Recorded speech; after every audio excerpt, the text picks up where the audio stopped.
Welcome back to My Real Estate Podcast with David Libertor. I'm your host, and today we're diving into something that I think a lot of homeowners are actually wondering about right now.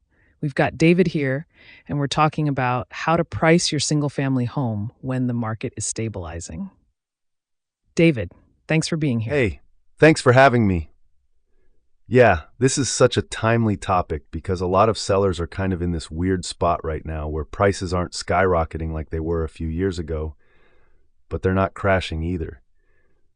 So the question becomes, how do you actually price your home competitively when everything's kind of leveling out? Right. Okay.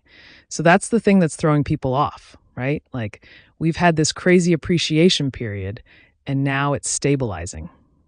So what does that actually mean for someone sitting on their house thinking about selling? Exactly. When the market stabilizes, you really can't rely on that appreciation momentum to carry your sale anymore. You've got to be smarter about it.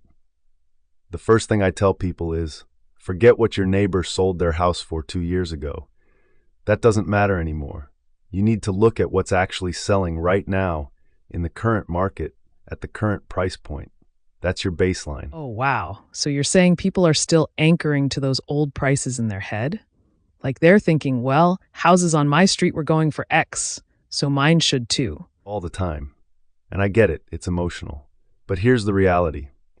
In a stabilizing market, pricing is everything. You overprice by even 10 or 15%, and you're going to sit on the market. You're going to get fewer showings, less interest, and then you end up dropping the price anyway after 3 months. You would have been better off pricing it right from day one. So it's almost like you're penalizing yourself by being too aggressive with the initial price. That's interesting. What should people actually be looking at to figure out the right price? You need current, comparable sales, homes that are similar to yours that have actually closed recently, not just listed, but closed. And you need to look at the days on market. If comparable homes are selling in 15 days, that's a sign the market's healthy and pricing is fair. If they're sitting for 60 days, that tells you prices need to come down. You also want to look at what's currently listed in your price range. Is there a lot of inventory? That changes everything. Okay, so it's like detective work. You're gathering all these data points to figure out where you actually sit.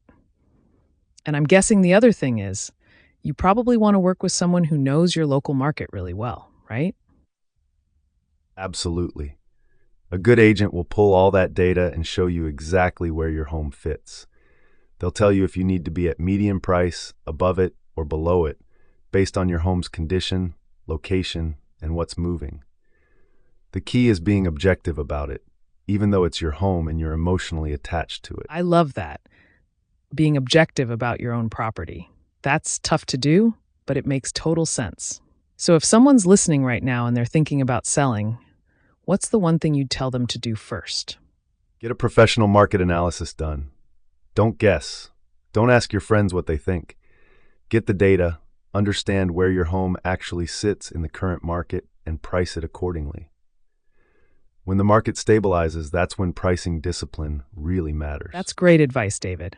I think a lot of people are going to find that really helpful because this is such a different market than what we've seen in the last few years. Thanks so much for breaking this down for us today. My pleasure. Thanks for having me.